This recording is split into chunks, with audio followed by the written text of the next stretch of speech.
la loi de Moïse point par point, mais c'est tellement que le Seigneur avait vu en lui qu'il n'avait pas d'amour. Tu peux beau donner des œuvres, tu peux beau donner tout ce que tu veux, mais si en toi il n'y a pas d'amour réel du Christ, parce que c'est le Seigneur Jésus-Christ qui sauve.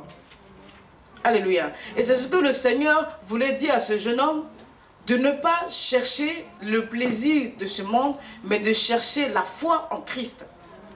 De chercher le Seigneur Jésus-Christ. Et c'est ce que le Seigneur voudrait nous dire aujourd'hui, de ne pas se prendre pour des religieux, mais de nous prendre pour les enfants en Christ et de chercher cette foi en Christ dans laquelle nous allons demeurer. Alléluia. Parce que si tu suis la religion, tu seras affaibli à des moments difficiles. Et lorsque tu es affaibli à des moments difficiles, alors tu cherches la facilité. La facilité, c'est quoi?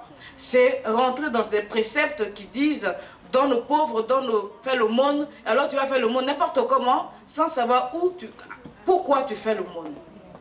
Parce que tu peux faire l'aumône, mais si tes attitudes ne changent pas, si tu n'es pas déterminé dans ton engagement devant Dieu, c'est en vain. Alléluia. Aujourd'hui, nous vivons des problèmes, c'est certainement parce que nous n'avons pas vraiment sondé la parole de Dieu dans sa vraie réalité. Alléluia. Tu es chrétien et tu vis dans le mensonge. Tu es chrétien, tu vis dans l'adultère. Tu es chrétien, tu vis dans le vol. Non, mais moi je suis chrétien. Mes parents sont chrétiens. Je suis dans une famille chrétienne. Est-ce que tu pratiques? Non, je ne pratique pas, mais je suis chrétien. C'est ce que le jeune a dit. Alléluia. Le Seigneur nous dit à travers cette parole que nous devons nous-mêmes nous dire que nous avons péché. Nous repentir. Tu dois te repentir. Tu dois te poser les vraies questions pour que le Seigneur puisse t'élever. Alléluia. Le Seigneur nous dit tout ce qui est impossible aux hommes est possible à lui. Ça, c'est lorsque tu connais l'essence même du Seigneur. Alléluia. Amen. Mais si tu ne connais pas le Seigneur, tu ne veux pas te dire que c'est possible. Tu vas te dire non, c'est impossible. Tu vas te décourager. Tu vas signer des compromis parce que tu as peur. Tu vas faire des coalitions avec des gens mauvais parce que tu as peur. Parce que tu ne sais pas en qui tu as cru. Ce monsieur ne savait pas avec qui il discutait. Il ne savait pas qu'il discutait avec le Seigneur Jésus-Christ. Il ne savait pas qu'il discutait avec son salut. Il s'est complètement détourné, il s'est écarté et il a laissé son salut partir. Bien-aimé de Dieu. C'est tellement que nous vivons des situations difficiles et tu cherches des choses extraordinaires. Mais le Seigneur te dit non. Il n'est pas dans les choses extraordinaires. Il est dans les petites choses. Il est dans les petits hommes. Il est dans les petits esprits. Il demeure dans la joie.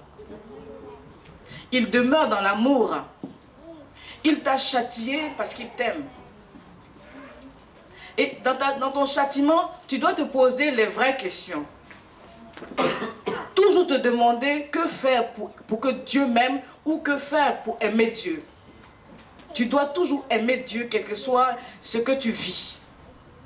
Tu dois être l'ami fidèle en tout temps. Parce que si tu aimes Dieu, tu peux aimer un homme. Si tu es infidèle à un homme, tu es infidèle à Dieu. Alléluia. Et c'est dans ce passage de cet homme que le Seigneur voudra nous dire que nous cherchons à être riches, mais nous ne cherchons pas à être riches en Jésus-Christ. Ta vraie richesse, c'est ton cœur. Ta vraie richesse, c'est ta famille. Ton âme est dans ta maison. Si dans ta maison, il n'y a pas d'amour, tu ne peux pas rechercher l'amour ailleurs. Tu peux être fort que lorsqu'il y a l'amour entre ton mari et toi, entre ta famille et toi. Si tu n'as pas la paix dans ta maison, ni avec ton mari, ni avec ta femme, tu es troublé. Tu es à chaque fois troublé. Et tout ce que tu fais ne peut pas réussir. Parce que même dans tes châtiments, ta femme et toi, vous serez toujours un. Parce que tu sais qu'elle est fidèle en toi. Tu sais dans quelle position ta femme est. Et donc ça te rend fort. Alléluia. La fidélité envers les uns et les autres. C'est ce que le Seigneur recherche en nous. Tu dois être fidèle à ton frère. Alléluia. Amen. Tu ne dois pas le couvrir s'il est dans le péché. Tu dois lui dire la vérité. C'est ça l'amour. L'amour, c'est dire la vérité. Quand c'est mauvais, dire c'est mauvais. Quand c'est bien, dire c'est bien. Mais en même temps, il ne faut pas que tu dises toujours c'est mauvais. Donne-lui une solution. Parce que si tu as pu dire c'est mauvais, c'est que tu as une solution. Alléluia. Mais quand tu dois l'encourager, il faut l'encourager. Alléluia. Nous allons entrer dans le livre de la femme persévérante.